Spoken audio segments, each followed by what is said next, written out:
Hey guys, welcome back to the channel. And today we're gonna get into actually we'll call it a question to the channel because it was actually discussion being spoken of amongst the group in regards to women being equal to men in a relationship, or why are they trying to be equal to a man in a relationship? Because obviously you know that a lot of people see it as the men sometimes put a different there's a different dynamic in terms of what they bring to the table. And most of the time, since most women usually want to date a guy or be with a guy who is more confident than them, more stronger than them, has more money than him, more than them, I'm sorry, has more ambition than them, they're usually dating upwards. They're dating someone who's higher than them, or brings more to the table. And in that case, why are you trying to then in the relationship be equal to or match that guy? And that became a topic of discussion in regards to, like, why should the woman want to be that way, or, ruling over the situation. So then kind of dived into something that I thought about, and I think really is something that is not really brought to the table much. And that is the fact that there's nothing wrong with a woman wanting to rule in the kingdom that she has become a part of, or maybe built up with a man. The problem is you first have to build the kingdom to rule over, and you don't have to rule over the man. You just want to rule over something, and that's fine. The problem is you have to put in that work to form a kingdom. What do I mean by having a kingdom? I mean you forming kids, and your kids forming grandkids, and then as time goes on, you become the quote unquote grandmother or great grandmother, and you end up having everyone else to rule over. And I call this laziness when people don't want to put in that work and they just want to be the ruler of the man, and you don't even have a foundation yet. You don't even have a kingdom yet. It's counterproductive because you're trying to rule over the person who's going to build everything up. But in addition to that, it's not fair, because if you put in that work, you would have so much to rule over, and you get that reward later on down the line. And if you build that empire, you build that kingdom, you will have that. We all know from experience, when grandma was around and grandpa was around, everyone worshiped grandma just as much as they worshiped grandpa.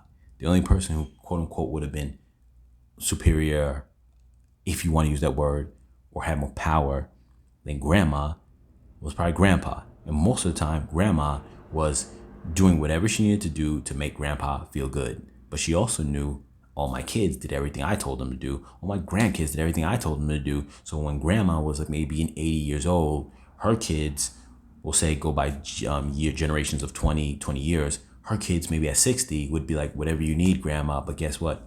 My kids at 40 will do whatever you need, and their kids at 20 will do whatever you need. And then she ruled over a kingdom where she had so much power. If you think of the times of the knights and kings and stuff like that, the queen had power over everyone in that massive kingdom other than the king.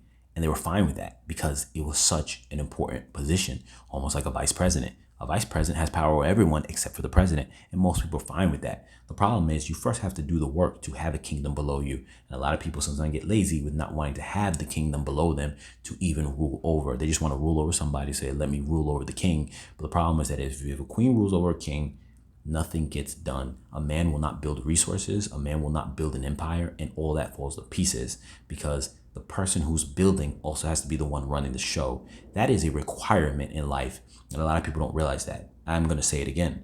The person doing the building has to always be the one in charge of the show. If you want to be in charge of the show, then you have to be the one doing all the primary building. That doesn't mean that you have a little job on the side and you spend your money when you want. You have to spend all of your resources and manage your resources towards future planning to make sure that the household never falls apart, that there's money for retirement, that there's money for everyday use, and that last comes money for fun, and that is the very last thing. If you're not managing your life like that, you cannot be the one in charge of ruling and directing how things go.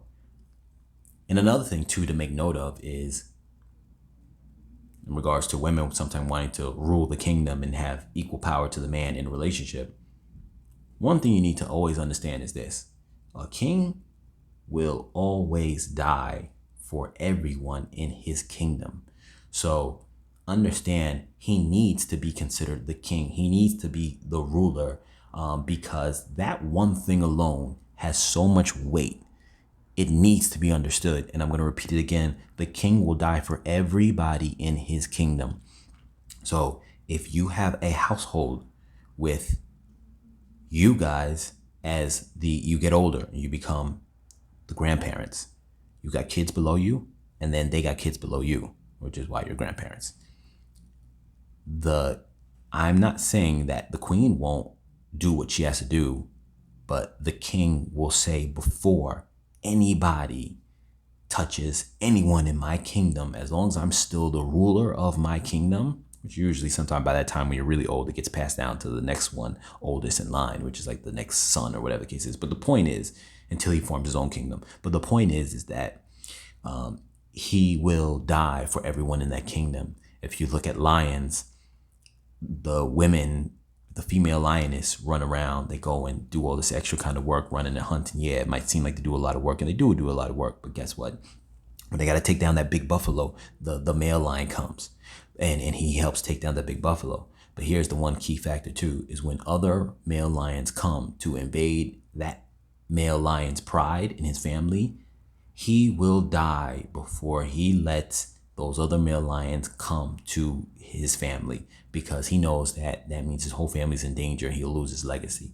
And that's a key part to understand. So there's a reason why the man is the one who has the most power in that dynamic of the relationship, and why it's good to let him have that power and not try to be his equal in that regards, because he will die for everybody in his kingdom. And almost, I'm going to say not all men, but almost all men have that trait in them, especially when they're provided with love and care and respect from everyone in the kingdom, including their queen. They by default will die for that person, regardless if that man, I'm not saying this makes it okay, but regardless if that man steps out or does whatever he does, just know he still will die for his queen and everyone in that kingdom, regardless of that. Let that be known. With that being said, I'm going to catch you guys in the next video.